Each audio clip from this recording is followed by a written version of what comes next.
Good morning everyone. कैसा रहा कार्तिक में? कौन कौन उठा, क्या किया? आनंद की अनुभूति हुई।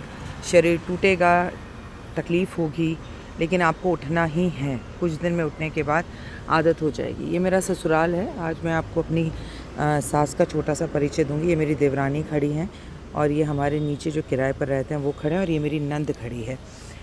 मेरी कोई सगी नंद नहीं है, मेरे एक देवर हैं। आइए आपको मेरी सास का एक छोटा सा परिचय देती हूँ। मेरे फादर इन लॉ सीबीआई में थे और वो मुंबई में पोस्टेड थे, लेकिन मेरी मम्मी कभी उनके साथ मुंबई नहीं गई। पापा फ्राइडे निकल कर सैटरडे संडे यहाँ रहते थे, संडे रात निकल कर हैदराबाद से मुंबई चले जाते थे, पर उन्होंने अकेले रहना पसंद किया। मेरा देवर और देवरानी हैदराबाद में रहते हैं, मेरी मम्मी कभी उनके पास नहीं रही। मेरी सास एक शेरनी थी, शेरनी, शेर की तरह उन्होंने अपनी ज़िंदगी बिताई है। उनका ये कहना था कि मम्मी आप आओ, हम आपके साथ रहेंगे, आप हमारे साथ रहो, हम आपकी सेवा करेंगे। तो वो ये कहती थी आप आ जाओ, मैं तुम लोगों की सेवा करूँगी, तुम क्या करोगे।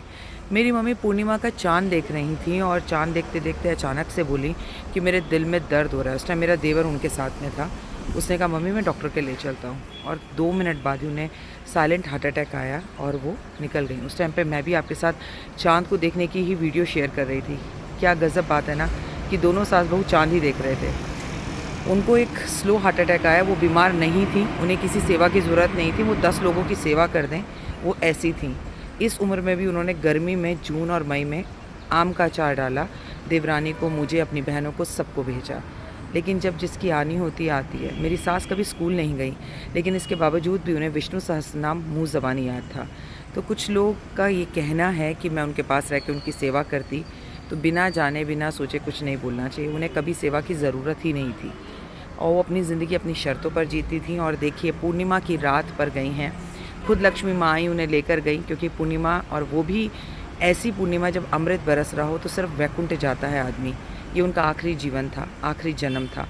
विष्णु सहस्त्र नाम मुँह ज़बानी याद रखने वाली महिला जो दिन में 3 बार गा कर उसे पढ़ती थी, उनके बारे में जितना बोलूँ उतना कम है।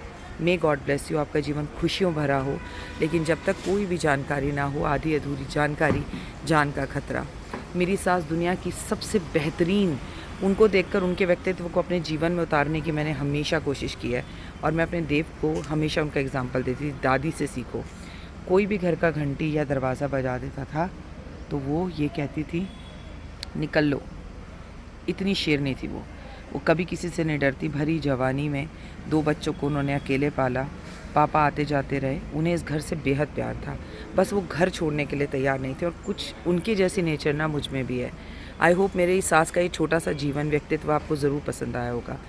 इंसान का जन्म और मृत्यु पर कोई कंट्रोल नहीं होता, बट मैं तो बहुत खुश हूँ, क्योंकि वो हमेशा से ये कहती थी, हमेशा से ये कहती थी कि देखना पूनम का चाँद मुझे लेने आएगा, और उनकी वाणी सच हुई। जय माता दी।